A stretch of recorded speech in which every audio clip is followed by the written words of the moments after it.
Ce jeudi 22 décembre 2022, après l'inauguration du pont de Songo et celui de Yawakanda, le gouverneur de la région de Badjangara, accompagné d'une forte délégation de la MINUSMA, a procédé à la pose de la première pierre de la maison des aînés et celle des jeunes de la région de Badjangara.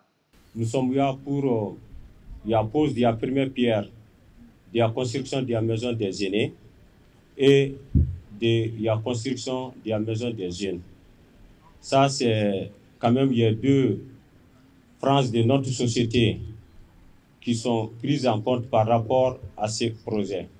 Je profite de l'occasion pour remercier le MINUSMA par rapport à l'événement auquel nous avons quitté tout de suite, à savoir le pont de Songo et le pont de Yawakanda.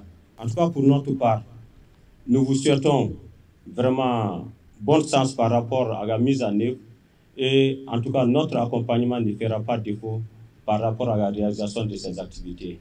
Ces deux édifices régionaux seront réalisés sur le financement de la MINUSMA, d'où la reconnaissance des bénéficiaires à la MINUSMA.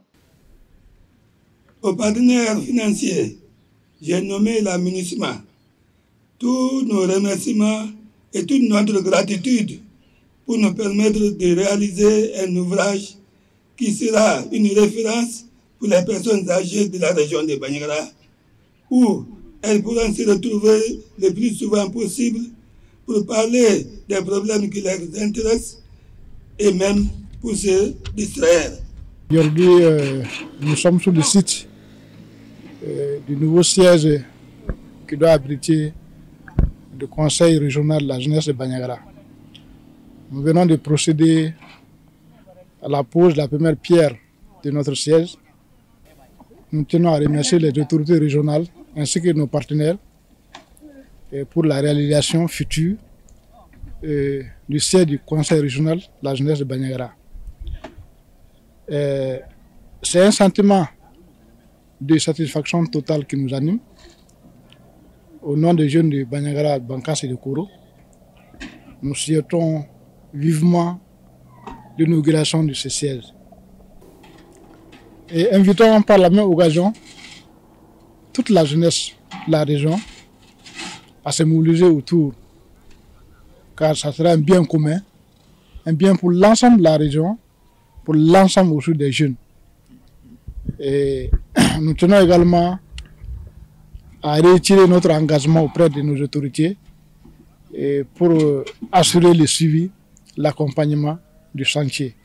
Et pour dire qu'ensemble, on va construire la paix, la cohésion sociale pour le bonheur des citoyens de la région de Badjangara. En Afrique, quand un vieillard meurt, c'est une bibliothèque qui brûle.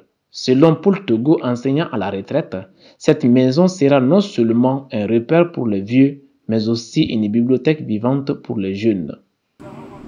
Cette maison donc des aînés va en tout cas nous servir non seulement de bibliothèque elle-même, mais ça va aussi servir un grand repère pour les vieux.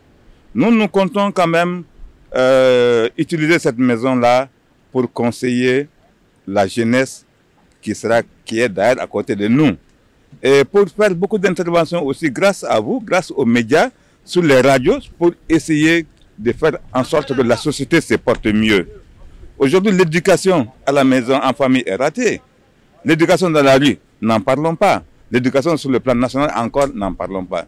Si nous sommes en crise, parce qu'on n'a pas parlé à nos enfants, si chaque papa, chaque maman prenait l'éducation en charge à la maison de ses enfants, on aurait pu éviter cette crise-là. C'est une grande mission. On a été interpellé ici par le gouverneur, par la MINUSMA, pour que nous puissions réagir positivement. On est vieux, mais il faut se dire encore, on a encore de la vigueur, on a encore de l'énergie. Et tout cela, on va mettre ça au bénéfice de ceux qui vont venir construire le Mali après nous.